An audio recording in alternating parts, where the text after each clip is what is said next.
কমলায় ছেয়ে গেছে বাংলাদেশের রাজধানীর বাজার। চীনা কমলা নামে পরিচিত এই ফল ছাড়া ভোক্তাদের ফল আস্বাদন যেন অপূর্ণই থেকে যায়। কিন্তু আপনি কি জানেন চীনের সেই গ্রামগুলোর অবস্থা যেখানে এই কমলা উৎপাদিত হয়? চাইনিজ কমলা চাষ করে ভাগ্য ফেরাচ্ছে চীনের গ্রামগুলো।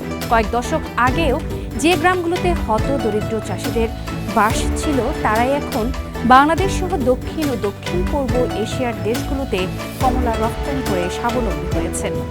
দক্ষিণ পশ্চিম চীনের চংচিং মিউনিসিপ্যালিটিতে ফুচিং এমনই একটি গ্রাম, যেখানে হাজার হাজার হেক্টর জুড়ে চাষ হচ্ছে চাইনিজ কমলা।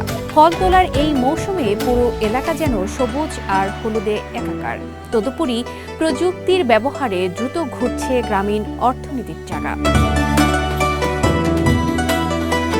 ড্রোন, স্বয়ংক্রিয় কনভেয়ার বেল্ট, প্রি-কোল্ড কন্টেইনার আর রিয়েল টাইম ডেটা সব মিলিয়ে এক আধুনিক কৃষি ব্যবস্থায় ঢুকে পড়েছে গ্রামটি।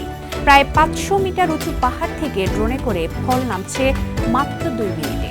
পাহাড়ের পাদদেশে পৌঁছেই ফল ঢুকে পড়ছে স্বয়ংক্রিয় ধোয়া, বাছাই আর ওয়াক্সিং লাইনে। 0 ডিগ্রি সেলসিয়াসে রাখা প্রি-কোল্ড কন্টেইনারে 1 ঘন্টার মধ্যেই প্রস্তুত হচ্ছে রপ্তানির জন্য। ফুচিং গ্রামটি এতটাই এগিয়েছে যে 2015 সালে চরম দারিদ্র্য বিমোচনের পর থেকে গ্রাম টানা 5 বছর জাতীয় গড়ের চেয়ে দ্রুত আয় বৃদ্ধি করেছে। তবে বাংলাদেশের জন্য আসার কথা হচ্ছে, দেশটিতে চুয়াডাঙ্গা, চাঁপাইনবাবগঞ্জের মতো কয়েকটি অঞ্চলে চীনা কমলা চাষাবাদ করে বাজিমাত করেছেন অনেক ফল চাষী।